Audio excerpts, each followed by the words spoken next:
Assalamualaikum warahmatullahi wabarakatuh. Kembali bertemu dengan saya. Kali ini kita akan melanjutkan pertemuan dari pertemuan sebelumnya, yang mana Anda mengenal perbedaan general audit dan apa itu audit investigasi. Oke, tanpa mengabaikan tujuan audit investigasi, mari kita melihat kira-kira perbedaan yang mendasar antara kecurangan dengan kelalaian. Oke, baik. Sebelumnya kita akan mengingat dahulu tujuan dari audit investigasi. Audit yang bertujuan untuk mengungkap adanya satu indikasi kecurangan atau fraud dan kemudian menjelaskan ke dalam 6W1H. Baik, jika kita bicara indikasi fraud, berarti Anda harus bisa membedakan apa itu kecurangan atau fraud dan apa itu error atau kelalaian. Supaya di sini ada pisah batas dari keduanya maksud tersebut. Sebelum kita mulai untuk mencari tahu apa itu perbedaan fraud dan error, terlebih dahulu kita mengenal teori-teori yang mendasari kecurangan. Oke, bagi Anda yang akan menempuh skripsi, biasanya teori-teori ini akan bisa Anda gunakan sebagai grand teori atau teori utama. Yang pertama adalah segitiga fraud atau teori fraud triangle. Teori ini dijelaskan oleh tokoh akademisi yang namanya Creasy tahun 1953, yang menjelaskan bahwa seseorang melakukan kecurangan didasari oleh 3 hal. Yang pertama adalah pressure atau tekanan, yang kedua adalah opportunity, dan yang ketiga adalah pembenaran atau rasionalisasi. Oke, mari kita bahas secara ringkas maksud dari teori segitiga fraud tersebut. Pressure lebih pada tekanan, seseorang merasa overload job atau sangat tinggi sekali beban pekerjaannya, tetapi apa yang dia dapatkan tidak seimbang, sehingga itu menjadi salah satu alasan melakukan fraud. Kemudian yang kedua bisa jadi tekanan dari gaya hidup yang tidak seimbang antara keinginan dengan pendapatan. Kemudian yang kedua, jika seseorang mempunyai tekanan yang tinggi dengan beban kerja yang tinggi tidak seimbang dengan apa yang diperoleh, maka dia akan mencari satu peluang atau kesempatan mengeksekusi melakukan fraud tersebut. Kemudian yang ketiga, kita bicara lebih pada rasionalisasi. Seseorang merasa sudah diperlakukan dengan tidak seimbang antara hak dan kewajiban, apa yang dia terima dengan apa yang dia lakukan, maka dia akan merasa apa yang dia lakukan itu adalah benar. Itulah rasionalisasi. Merasa ada hak aku di situ dan apa yang aku lakukan lebih pada mengambil hak aku saja.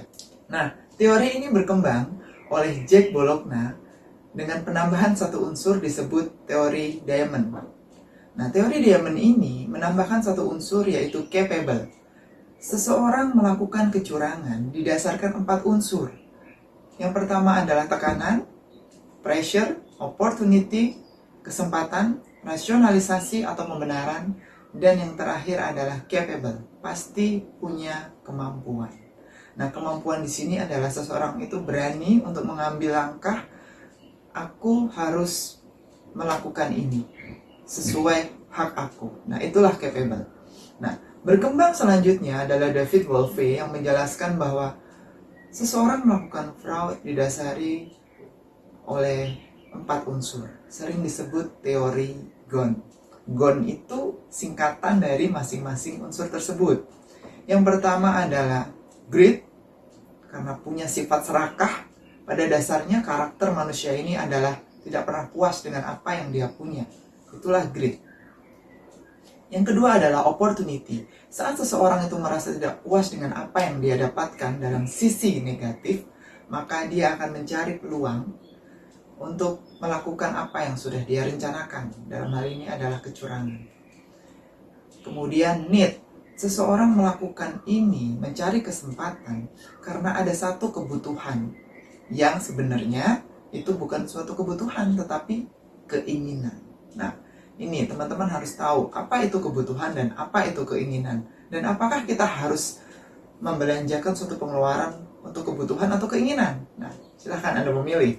Dalam kasus ini, need yang dimaksud lebih pada keinginan. Oke. Kemudian yang terakhir lebih pada exposure. Exposure di sini lebih pada pemberian atau penjatuhan sanksi hukuman yang masih lemah. Jadi seseorang berani untuk melakukan fraud itu karena melihat kasus-kasus yang terjadi, oh ternyata hukumannya hanya SP1, SP2, masih ringan. Nah, akhirnya seseorang itu tidak ada efek jera. Itulah exposure. Baik, dari 3 teori tentang fraud atau kecurangan, maka kita bisa membedakan secara mendalam apa yang mendasari kecurangan dan apa yang mendasari kelalaian atau error. Oke, di sini unsur-unsur kecurangan ada 5 yang pastinya tidak ada di dalam error.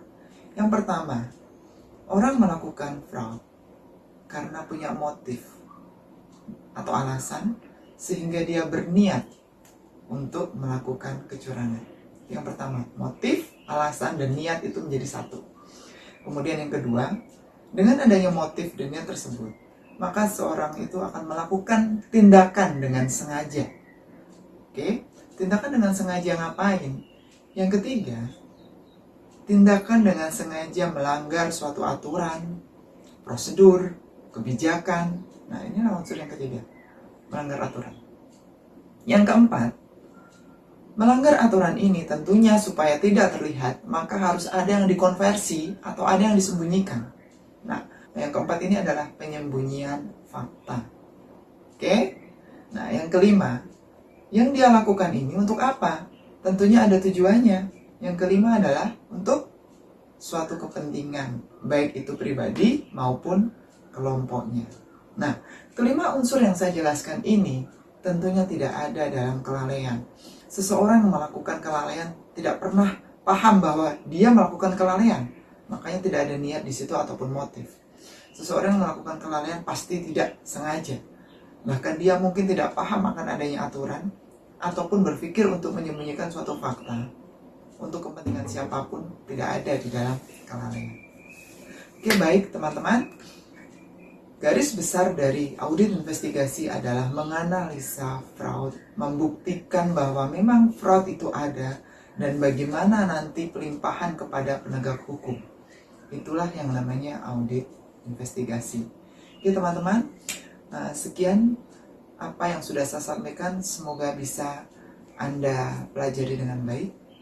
Wassalamualaikum warahmatullahi wabarakatuh.